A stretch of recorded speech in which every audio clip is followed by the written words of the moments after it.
আমি ছোট্ট কিছু কথা বলতে চাই, বাট কারোর পার্টির বিষয় বা কিছু বিষয় নিয়ে বলতে চাই না। যেহেতু অন্নপূর্ণা ভান্ডার, যেটা লক্ষ্মী ভান্ডার থেকে অন্নপূর্ণা ভান্ডারে ট্রান্সফার হওয়ার জন্য কিছু ডকুমেন্টস চাচ্ছে।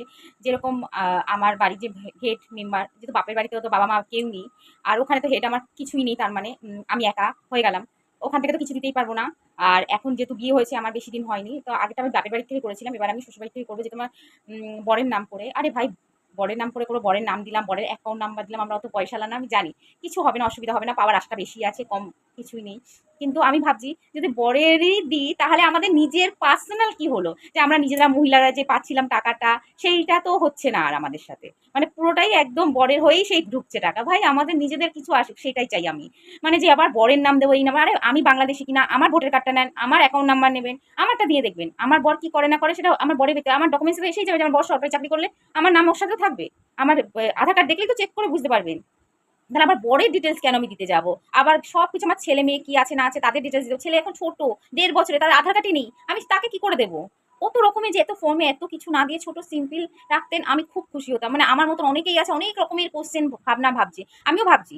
তারপরে না বলে ফেলবেন যে ডেথ সার্টিফিকেট লাগবে, তারপরে কি করবো আমরা, কোথায় পাবো সেটা আবার? মানে এরকম কি কোন ধরনের ফর্ম হচ্ছে, আমি তো বুঝতেই পারছি না। তাহলে দেখি, করবো, ফর্ম ফিল আপ তো করবো, হবে হবে, না হবে না হবে, যা ভাই যা হবে হবে। তাই ভেবে ফর্মটা আমি ফিল আপ করবো, আশা করি আপনারা সবাই যারা আছেন তারাও ফিল আপ করেন। অনেকে ভয় পাচ্ছে, আমার সাথে অনেকের কথা হচ্ছে, তারা দেখছি ভয় পাচ্ছে জমি জিনিসপত্র দিয়া। আরে ভাই, জমি জায়গা যদি আমার না থাকে অতটা, আমি ভাববো কি করে? আর তারপরেও বলেছে জমি সে, আরে আমার শ্বশুরের বানানো রুম আছে, তাও একটা রুম আমার। তা এগুলো আমি কি করে ডিটেলসে দেবো? ডিটেলস আমি সেগুলোই বুঝতে পারছি না। হ্যাঁ নাতে কতটা উত্তর দিয়ে যায়? যদি শুনতে ইচ্ছা করে, জানতে ইচ্ছা করে, তাহলে পুরোটা শোনেন না। ওরকম হ্যাঁ নাতে কিছু উত্তর দেওয়া যায় না সেরকম ভাবে। ফর্ম যদি আরো একটু বাড়ান, আরো 25-26 পেজ বাড়িয়ে নেন, তাহলে মনে হয় সবার পুরো ডিটেলসই জানতে পারবে। কেননা এরকম ভাবে দেওয়া যায় না যে আমার কতটা জমি আছে। আরে ভাই, 2 ভাই থাকলে 2 ভাইয়ের মধ্যে তো হাফ হবে। আমার শ্বশুরের নামে জমি বা অন্যের নামে জমি আছে, আমার বাবা নামে জমি আছে, আমরা 3 ভাগ পাচ্ছি, আমার দিদিরা আমি, এরকম করে টোটাল 3 ভাগ হচ্ছে। সেগুলো তো আলাদাই জিনিস না? তাহলে সেগুলো থেকে তো আমরা এখনো, বাবা মরেছে 1 বছর হয়েছে, আমরা সবকটা তার জমি নিজের নামে করিনি এখনো।